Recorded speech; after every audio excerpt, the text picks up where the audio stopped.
Greetings, Commanders! Mini here! Welcome back to another episode of Elite Dangerous Tips and Tricks. Today we're going to be taking a look at the topic known as base running. Now, base running by itself isn't necessarily difficult, but if you're inexperienced driving a rover, it can be difficult. Now, these bases reset every week. You can only extract the data from them once, and then you have a 1-week timer from the time you actually extract the data until you can go back and do it again. So today we're going to be taking a look at some SRV driving to, well, basically run through the base and scan all the beacons to get the reward that we want. So let's get to it. Step 1, SRV. Step 2, all power into engines and a little bit into weapons. Do you need shields? No. So this planet has a gravity field of about 0.14 Gs, which is pretty good for, well, if you don't want to drive your rover, you can fly it. And that's good. And here's the reason. We're going to need to use the thrusting capabilities of the SRV to do a little bit of flying. Power drift. Okay, so this is the portion of the base you're looking for. The landing pad is going to be on the right side. The green beacon pointing up is going to be on the middle of the base. And then there's the large tower on the left side. You want the large tower to your left, the green beacon to your right. And there should be this little outdoor beacon here. You don't want to scan that. Just letting you know now. Bad things happen. So if we take a look at this base from a bird's eye view, here's where the beacons are located. Your first beacon you're going to go after is located here. You then drive across the platform here, jump and fly. Your second beacon is located here. You're going to drive this way, jump up, drive up the wall here, and then cruise down this little pathway here, around the corner, until you find very last beacon nestled right in there. So if you're looking at this base from the top, you've got the small area to the right, which is its own little landing area. That's where beacon 2 is. Beacon 3 is located in the lower section where the landing pad is, and beacon 1 is located in the middle on the left behind the building. Okay, here we go.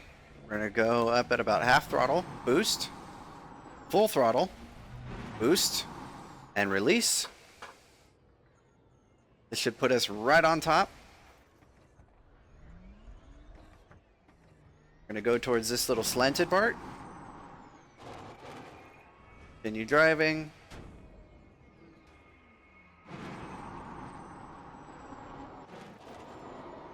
And you can just do what I did. I suppose you can just boost over the entire time.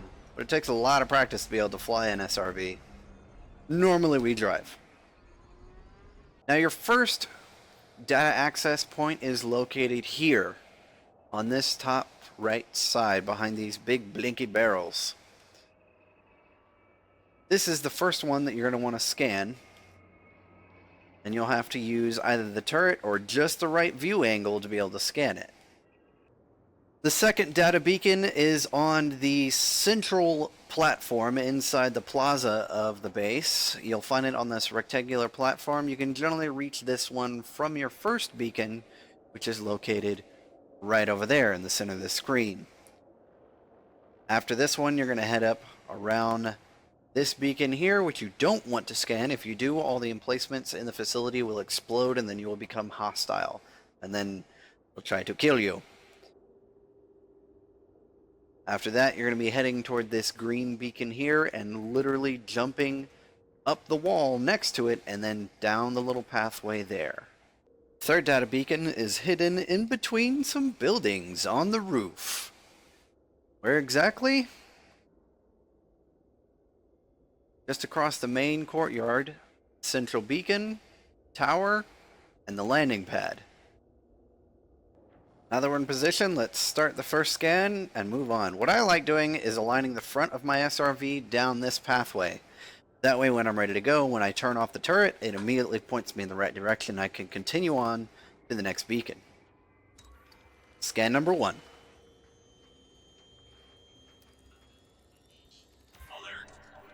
You have 1 minute to hit the next beacon. One thing I like to do is fly the SRV across.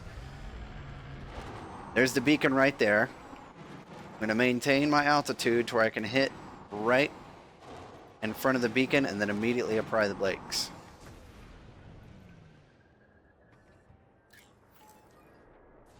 Selecting the next beacon, scanning. So increase my time by another minute. And then I can continue on to the last beacon. Now this one can be a little bit tricky if you're not careful.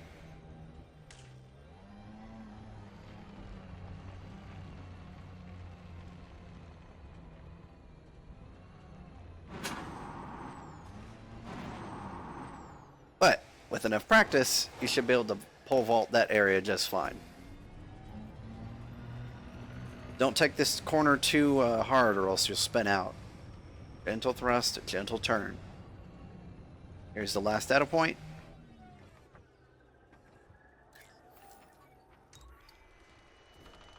Beginning scan.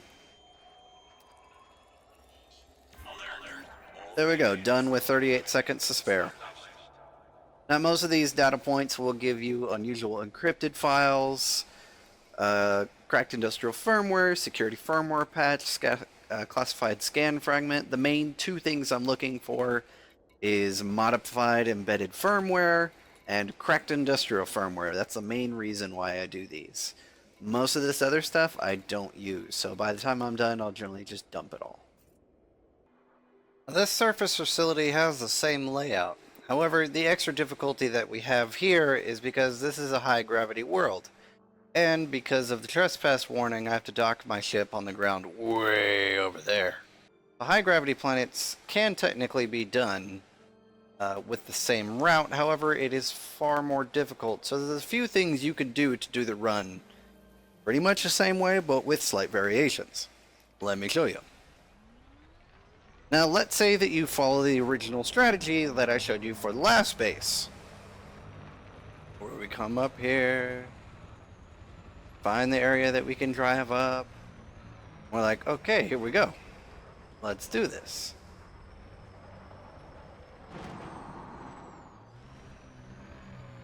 Uh-oh, we've got a problem. Gravity's too high. So, can't go in the normal way. Well, what's our alternative? Well, there's this gate here. And beyond that gate, if you see on the sensors, is a big red line. If I go in there, I'm going to be trespassing, so I'll have to get out quickly.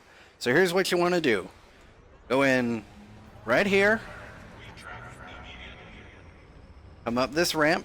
There's a red force field at the top which you can't get through. But if you go on the left side of it and then boost, you can get on the same roof that you got before. There is a problem with this strategy, however, you can only do it once. You can't really tell from this camera angle, but the gate that you use to get in here closes as soon as you enter the trespass area, so keep that in mind. Anyway, that's right through that gate there, along this area, up this ramp, and then you boost until you land on the flat area behind it. Then you can continue your run as usual. So let's set up for the run. Now the hardest part about this run is the very end, of course. Because of the high gravity, scaling the walls can be a little bit more difficult. But I've done it before, let's see if I can do it again.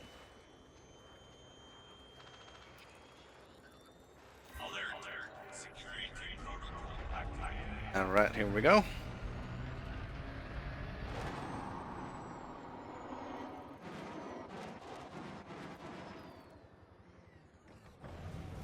Woo!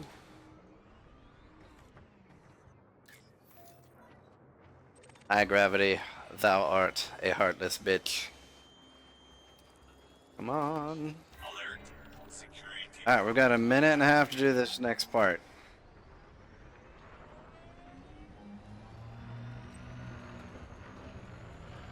If I line it up right, I might be able to do it.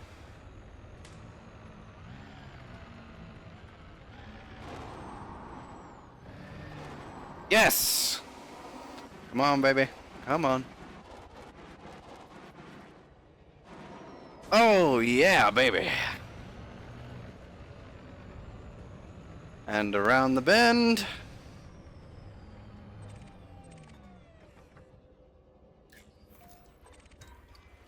Scanning the last data beacon.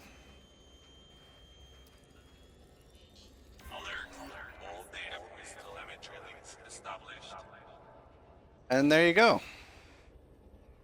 That is a high gravity run. One thing you guys want to keep in mind for these runs is this beacon here, the green one.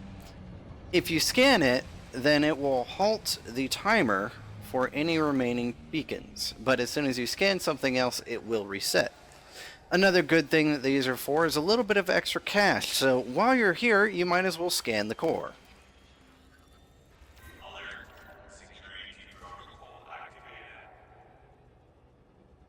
I got 810,000 credit data point intel package.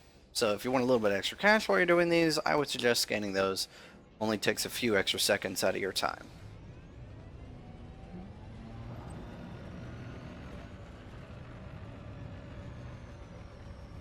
Here's my favorite way to leave. Underneath the launch platform. Down to the ground. Your first stop is going to be Alvarado Reach at B2 space CARINAE A5B. It's a surface facility with rings around it. Pretty nice visuals. Gravity on this planet is relatively low with 0.13 Gs. Pretty easy run. Stop number 2 is AMPERE'S Inheritance in GABRACENI. Planet 7, Moon C. Located here. This planet also has extremely low gravity with a 0.13 gravity. Our third stop is WIKNARIU 1F. Gravity on this planet is 0.11 G at CHERANOVSKY stop. Our next stop is KRUGER 60 B1 at EHRENFRIED KEGEL horizons. This planet has a relatively low gravity as well of around 0.3. Next up is the system of AYU 1D. Surface base is ESCOBAR Reach. Gravity on this planet is also extremely low at about 0.009. Next is Wolf 397, the same system that Todd the Blaster McQuinn is. Now, on the same planet he's on, where Trophy Camp is, there is also GIBSON Prospect. This planet also has a relatively low gravity of 0.37 Gs, so this should not be a difficult run. Next is the system of GLIESE space 900.1. And if we move on to 11D, planet 11, Moon D, we'll find Hamilton Landing there. This planet also has a very low gravity of 0.14 G. Next is the KOKARY system, KOKARY. Third planet at SAWYER Beacon. Now, this is going to be the more difficult run, because the gravity on this planet is 1.95 G. So the strategy for this one is a little bit different, and this one can give you some trouble. So I will be showing also a high gravity run as well. And then finally we have the KAGUDI system, KAGUDI. Fourth planet, SPINRAD settlement. Gravity on this planet is 0.19 G. Thanks for joining me for another episode of Elite Dangerous Tips and Tricks. If you did like the video, please do like the video and feel free to subscribe. If you guys have any questions about these surface-based runs, feel free to hit me up in the comments. Until then, this is Minnie, signing out.